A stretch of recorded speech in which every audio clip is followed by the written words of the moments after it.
but my White Claw only has 2 carbohydrates, so I can have 10 White Claws and only consume 20 carbs?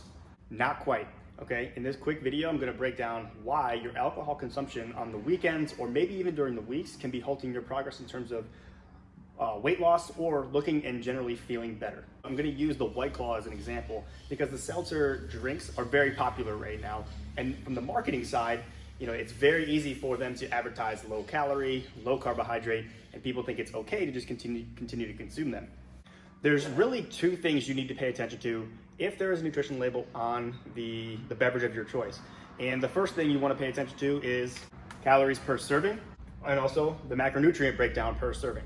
Most cans are going to have 100 total calories and list only 2 carbohydrates. So if we do some simple math, 2 carbs, there's 4 calories per gram of carbs, so this equals 8 calories.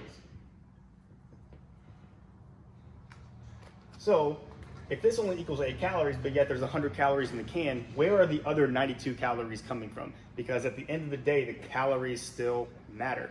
We have to attribute the rest of these calories, the difference here, to something. There's really 2 options you have here if you are following a macronutrient-based diet and wanting to stay within your macros and still having some alcohol along the way.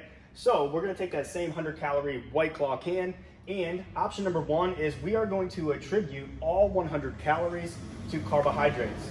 So we would take the 100 calories, divide that by 4 because there's 4 calories per gram of carbohydrate, and that would equal 25 carbs. So your 1 can of White Claw is 25 carbohydrates.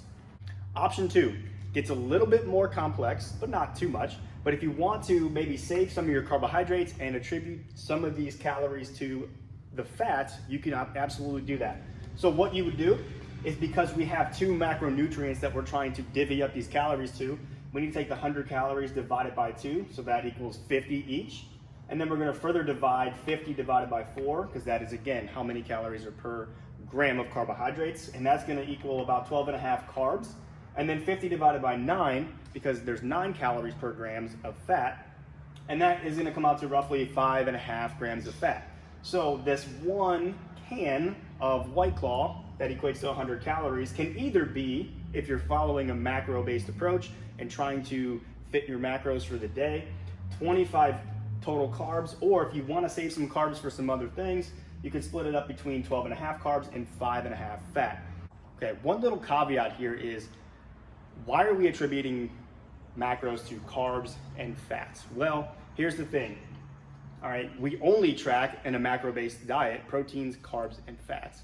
Okay, alcohol by itself is actually a separate macronutrient that is 7 calories per gram. However, nutrition labels don't list what the alcohol content is, at least per gram, so we don't really know.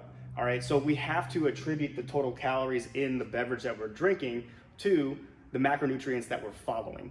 All right, so as long as we're not going overboard with the amount of alcohol that we're consuming, you can still follow a macro-based diet, track your macros, attribute them to the macros that you want to, and still make progress along the way.